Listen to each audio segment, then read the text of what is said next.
108 স্থাপনার নাম পরিবর্তন। সাবেক 3 ইসির ফাঁসির দাবিতে বিএনপির বিক্ষোভ। সমমনাদের সঙ্গে নিয়ে 31 দফা বাস্তবায়ন করতে চায় বিএনপি। অবিলম্বে পুশিনের ঘটনা বন্ধ করুন, এমনটাই মন্তব্য করেছেন লায়ন ফারুক। এতক্ষণ শুনছিলেন সংবাদ শিরোনাম, এবারে বিস্তারিত। আওয়ামী লীগ সরকারের 16 বছরের শাসন আমলে দেশের 977টি অবকাঠামো ও প্রতিষ্ঠান ক্ষমতাচ্যুত প্রধানমন্ত্রী শেখ হাসিনা, তার পরিবার এবং আওয়ামী লীগের রাজনৈতিকদের নামে নামকরণ করা হয়েছিল। এসবের মধ্যে ছিল সেনানিবাস, বিমান ঘাঁটি, নৌবাহিনীর জাহাজ, মেগা প্রকল্প, সড়ক, স্থাপনা, স্কুল, কলেজ, বিশ্ববিদ্যালয়, হাসপাতাল সহ গবেষণা প্রতিষ্ঠান এবং অন্যান্য অবকাঠামো। বৃহস্পতিবার প্রধান উপদেষ্টার দপ্তর থেকে পরিচালিত ফেসবুক পেজে প্রকাশিত এক বার্তায় এ তথ্য জানানো হয়। বার্তায় আরও বলা হয়, 2024 সালের 5 আগস্ট আওয়ামী লীগ সরকারের পতনের পর থেকেই এসব সরকারি স্থাপনার নাম পরিবর্তনের প্রক্রিয়া শুরু হয়।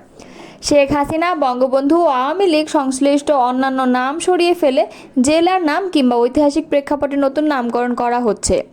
প্রধান উপদেষ্টার দপ্তর জানিয়েছে, ইতোমধ্যে বেশিরভাগ স্থাপনার নাম পরিবর্তন করা হয়েছে এবং অবশিষ্টগুলোর নাম পরিবর্তনের কাজ প্রক্রিয়াধীন।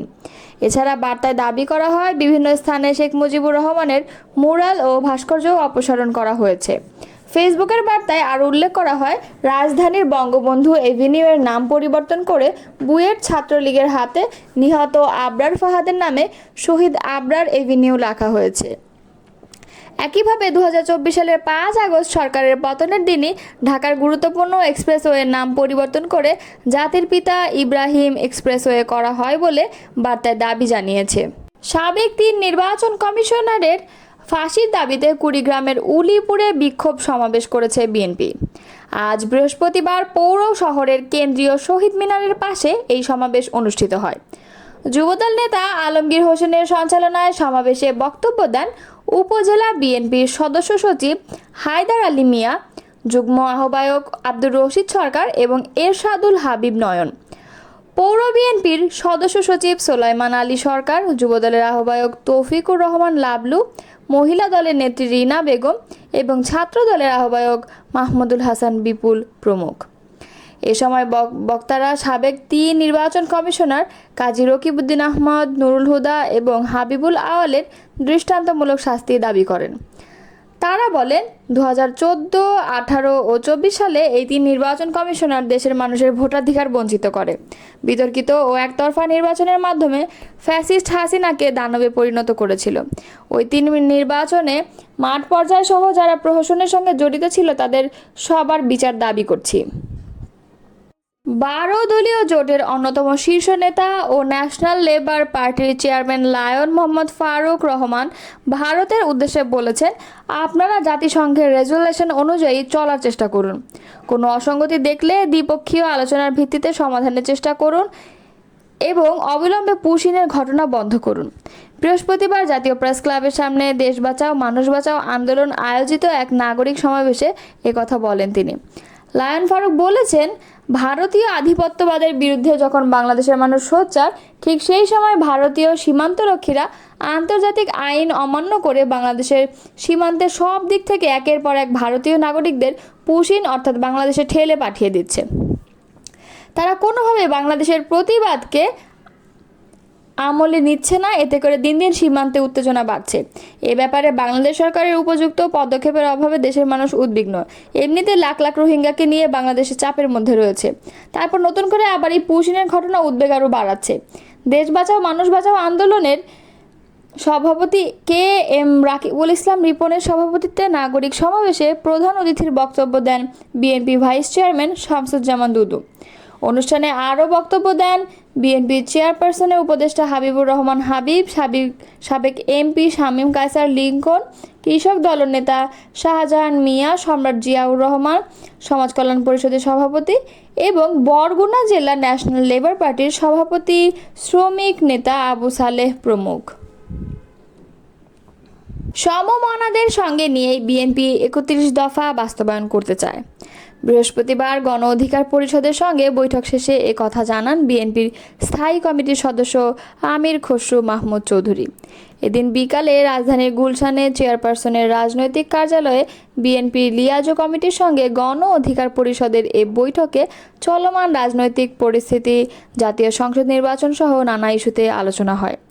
বৈঠক শেষে এক প্রশ্নের জবাবে আমির খসরু আরও বলেন, দুপক্ষই অত্যন্ত সন্তুষ্ট যে ফেব্রুয়ারিতে নির্বাচনের দিনক্ষণ মোটামুটি একটা ঘোষণা আসছে। এই ঘোষণার পরিপ্রেক্ষিতে আগামী দিনগুলোতে ঐক্যবদ্ধভাবে এগিয়ে নির্বাচন পরবর্তী সময় সংস্কার ও ৩১ দফা বাস্তবায়ন করা হবে। আরেক প্রশ্নের জবাবে তিনি বলেন, এই মুহূর্তে যে আলোচনা হচ্ছে, লন্ডনে প্রধান উপদেষ্টা ডক্টর মোহাম্মদ ইউনূসের সঙ্গে বিএনপির ভারপ্রাপ্ত চেয়ারম্যান তারেক রহমানের যে বৈঠক হয়েছে, আমাদের সঙ্গে যারা দীর্ঘ সময় আন্দোলন করেছে এবং যারা ত্যাগ স্বীকার করেছে তাদেরকে আমরা যত অগ্রগতি হয় সেগুলো শেয়ার করি এবং সিদ্ধান্ত নিই। আজকে লন্ডন বৈঠকের বিষয়ে আমরা শেয়ার করেছি। সংস্কার প্রসঙ্গে এক প্রশ্নের জবাবে আমির খসরু বলেন, এটা নিয়ে বিতর্কের কোনো সুযোগ নেই। প্রধান উপদেষ্টা ডক্টর মোহাম্মদ ইউনূস বলেছেন, বিএনপির ভারপ্রাপ্ত চেয়ারম্যান তারেক রহমানও বলেছেন, প্রায় সব রাজনৈতিক দলের মধ্যে একটা ঐক্যমত্য আছে, সেটা হচ্ছে ঐক্যমতের পরিপ্রেক্ষিতে যে কয়েকটা সংস্কার করা সম্ভব সেই কয়েকটি সংস্কার হবে, তার বাইরে যাওয়ার কোনো সুযোগ নেই। বিএনপি স্থায়ী কমিটির সদস্য আরও বলেন, বিচার বিভাগ এর ব্যাপারে একটি সিদ্ধান্ত নিয়েছে, পরিষ্কার সিদ্ধান্ত। ইশরাক হোসেনকে মেয়র ঘোষণা করে বিচার বিভাগ সিদ্ধান্ত নিয়েছে। নির্বাচন কমিশন সেটার উপর অনুমোদন করে তাদের মতামত পরিষ্কারভাবে বলে দিয়েছে। সুতরাং আইনগতভাবে তার মেয়রের দায়িত্ব নেওয়ার কথা। দৃঢ়ভাবে বিশ্বাস করি, আইনের শাসনে যদি বিশ্বাস করে থাকি, তাহলে ইশরাকের দায়িত্ব নেওয়াটা খুবই স্বাভাবিক। আর আমরা সরকারের সিদ্ধান্তের অপেক্ষায় আছি। আমির খসরু ছাড়াও এই বৈঠকে বিএনপি স্থায়ী কমিটির সদস্য ইকবাল হাসান মাহমুদ টুকু ও ভাইস চেয়ারম্যান বরকতুল্লাহ বুলু উপস্থিত ছিলেন।